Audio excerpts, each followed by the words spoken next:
भारत के मध्य पहाड़ों में एक छोटा सा गांव है, बेलगढ़। बाहर से शांत पर अंदर रहस्यों से भरा हुआ। कहा जाता है कि इस गांव की जमीन एक प्राचीन देवस्थल पर बनी है, जहां सदियों पहले मनुष्य और पिशाच का भयानक संग्राम हुआ था। लोग आज भी उस जगह को चौपाल कहते हैं, लेकिन वह कोई आम चौपाल नहीं है। वह शापित भूमि है और ये कहानी उसी शाप की है। स्वागत है आपका देवदानव टेल्स में। मैं आपका होस्ट मेज़बान आज आपके लिए लेके आया हूँ एक नई कहानी। पहले जेत्री देवी की पूजा होती थी इन पहाड़ों में। कहा जाता था कि रात जिस दिशा में आती है उसे रोकने का सामर्थ्य केवल जैत्री में था। पर उसी अंधेरे में छिपकर रहती थी रात्रिका, पिशाच की रानी। काली, भयंकर और सबसे डरावनी बात, उसकी आंखें नहीं थी, सिर्फ दो काले गड्ढे जिनमें अंधेरा रहता था। जैत्री और रात्रिका का युद्ध हुआ 7 रातों तक। आखिरकार देवी ने उससे बांध दिया इस चौपाल की भूमि में और यह जगह श्रापित बन गई। गांव में 5 नियम चलते थे जिन्हें तोड़ना मौत को बुलाना था। पहला, सूरज ढलते ही चौपाल खाली। दूसरा, वहां का काला पत्थर छूना मना है। तीसरा, हवा में हिस्स सुनो तो नजर झुका लो। चौथा, हवा उल्टी दिशा में चले तो मुंह ढक लो। और 5वां, अगर कोई बोले रुक जाओ मैं तुम्हें जानता हूं, तो पीछे मत मुड़ना। 1 साल सूखा पड़ा। गांव वाले भूख से मरने लगे।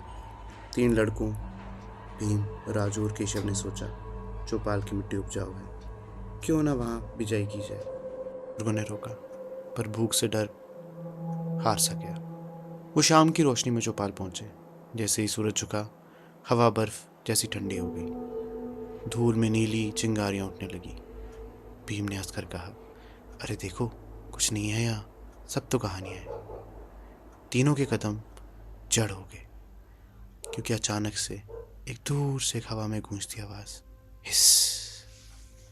राजू कांपती आवाज में, ये हवा थी ना? लेकिन पेड़ स्थिर थे, हवा चल ही नहीं रही थी। केशव फुसफुसाया, चलो जल्दी चलते हैं। वो दौड़ पड़ा। अचानक हवा उल्टी दिशा में चलने लगी। जितना वो आगे बढ़े, हवा उतनी रुकती। तभी एक स्त्री की आवाज आई, काली खुरदरी, रुक जाओ मैं तुम्हें जानता हूं।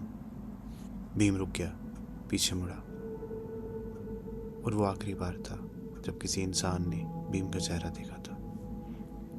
अगली सुबह चौपाल पर भीम के पैरों के निशान थे, पर आगे कुछ नहीं, जैसे धरती ने उसे निगल लिया हो। राजू और केशव मानसिक रूप से टूट चुके थे। उनकी आंखें लाल, चेहरे फीके, और वो डरते हुए एक ही बात कह रहे थे, वो बिना आंखों वाली थी, वो हम में घुसना चाहती थी। उस रात गांव के हर घर पर एक ही आवाज गूंजी, हिस्स। गांव वालों ने जाना रात्रिका जाग चुकी है। गांव के आखिरी पुजारी हरिनाथ, वो जानते थे कि रात्रिका को फिर से बांधना होगा। रात के 12 बजे वे दीपक, रुद्राक्ष और जैत्री मिट्टी लेकर चौपाल पहुंचे। जैसे ही मंत्र शुरू हुआ, धूल उबलने लगी, हवा चीखने लगी और जमीन फटकर एक स्त्री की आकृति उठी, काली, लंबी और आंखों की जगह 2 गहरे गड्ढे। उसकी आवाज, तू नहीं रोक पाएगा मुझे। हरिनाथ मंत्र चिल्लाने लगा। दीपक की लो आसमान छूने लगी, हवा आग बन गई और अचानक गर्जना के साथ रात्रिका चीखती हुई दूर में समा गई। सुबह लोगों ने चौपाल शांत पाया, पर हरिनाथ मृत थे, आंखें खुली, चेहरा भय से जमा हुआ। आज भी बोलगढ़ में चौपाल है। लोग सूर्य ढलते ही दूर भाग जाते हैं। कभी कभी हवा में धीमी सी गूंज आती है, हिस्स। गांव वाले कहते हैं रात्रिका बंदी है, मरी नहीं।